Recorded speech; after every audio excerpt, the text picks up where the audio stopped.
Hi there, welcome to one of our Snyk exploit videos. My name is Simon Maple, working for Snyk. And I'm Guy, also at Snyk.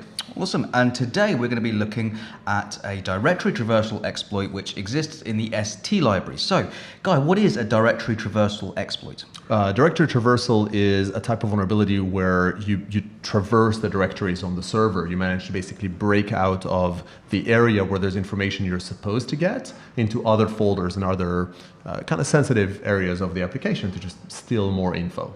Okay, so this is more of a kind of a read-only style exploit, so it's potentially not so high or critical vulnerability as maybe the writes or the remote code executions. Yeah, correct. It's an information disclosure vulnerability. So it's a type of vulnerability that its goal, kind of as the name implies, is to sort of steal information. Mm-hmm. How severe it is or not depends on the type of information. If you stole, all these big hacks, the Uber one, the Accenture hack, all of those components where some cloud bucket was left unattended, that's also information disclosure, and those are pretty severe apps, but it's not as bad as like a remote command execution or something like that. Okay, so the ST vulnerability is, the ST package, what does ST do? It's a node package, what does it provide the application? Sure, so it's a fairly reasonably well used or sort of fairly known application written by a brilliant developer, Isaac, who actually runs NPM now, and it's a simple little component that serves static resources. CSS files, JS files, and the likes.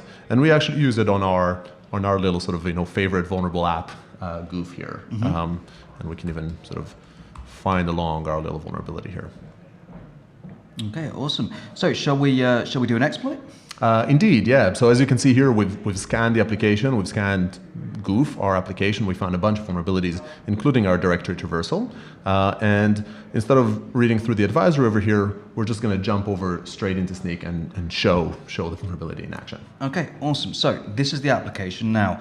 ST serves static content. Where are we going to likely see the ST package being used here?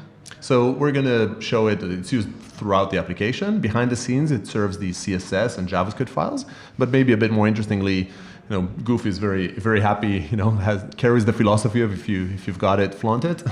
And it's a very modest app. And then goes off to sort of show just how amazing an application it is in its about page. And that HTML file is also served from using ST as a static file. Right, okay. Now this is served from the public directory, which is obviously a directory which the application intends to make available to the user. So I presume from here we can actually traverse out of this public directory. Should we try that? Let's try that.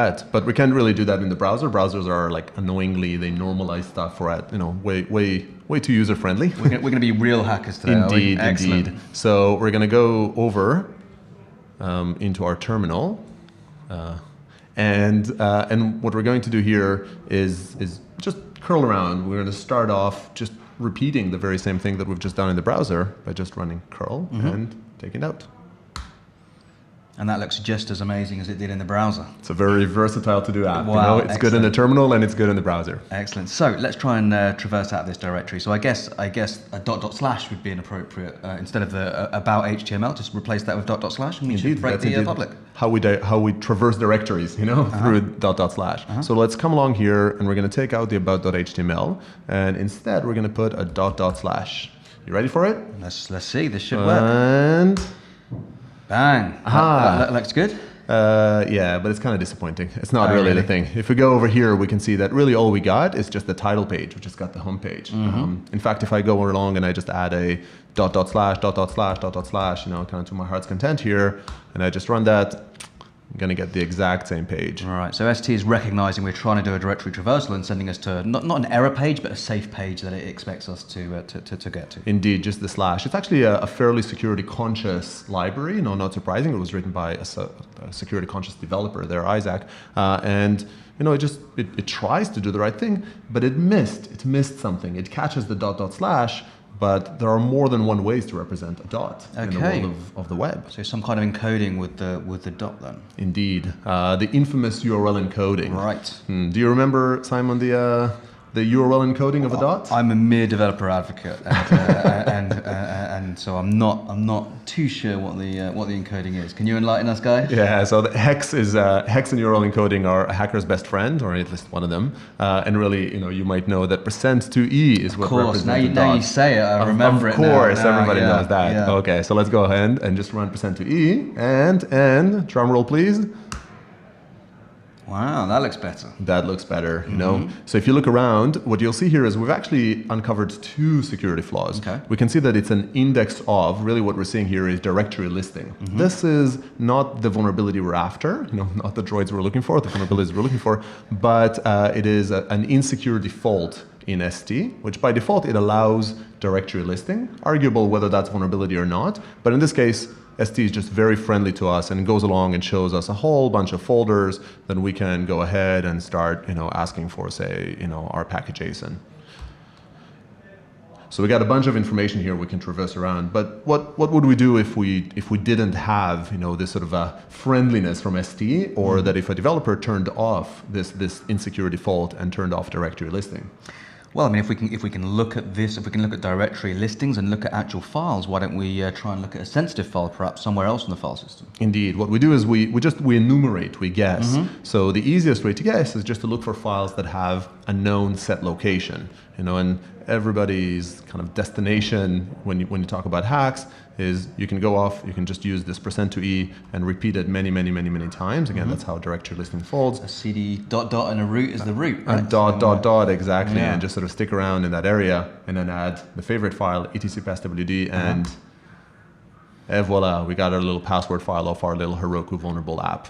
Wow, okay, awesome. So how useful is that then to an attacker? This is not useful at all, actually. It shows the users that are on it, and once upon a time in older versions it was indeed fairly security sensitive. Today it's not a highly security sensitive file, but it's well known, everybody has access to it, so it's a good barometer for knowing the hack. And there are other files we can either go straight to for location, and we can enumerate. Humans are predictable, you can look for admin files, property files, a lot of other files that are just sort of sensitive information. And just move your way upwards, in your attack process. Become more knowledgeable about the environment that you're in. Absolutely. So this is the vulnerability. This exists. We can see how easy it is to exploit in this case. How do we protect ourselves against it? Indeed. So the goal is indeed not to find these issues, it's to fix them. So if we go back to Snyk over here, we can see that this vulnerability is introduced through ST at 0.24, right? It's this version of the vulnerable app. And what we can do is we can upgrade to a newer version of ST. So this vulnerability actually has a patch version that fixes, or this library has a patch version that fixes it. In the case of Snyk, I can actually sort of use Snyk to open a fix PR, only choose this specific vulnerability. There's a lot of vulnerabilities in that app, huh? There's a reason we like this vulnerable app so very much. But we're just going to fix that one. And we're just going to go along and open a fix PR. If you cannot upgrade the vulnerability away, then because this is a specific pattern, %2e, then you could put some other mitigating security controls in front of your application to capture that sort of %2e pattern. You just need to make sure that you do that before ST processes the request and not after. Here we can see that this is the simple case, the clean case, in which you can just upgrade and change that package JSON file to use the safe version of the library. And this is just a minor version change to the minimum jump needed to eliminate that vulnerability. Exactly, it's just a minimum upgrade, and it's so minimal that really all you needed to do is find out that this existed and do it. There's no reason, there's no complication, no complexity in making this change. That's been great. Thank you very much, Guy, and we'll speak again on the next Snyk exploit video. Indeed, thanks, Simon. You.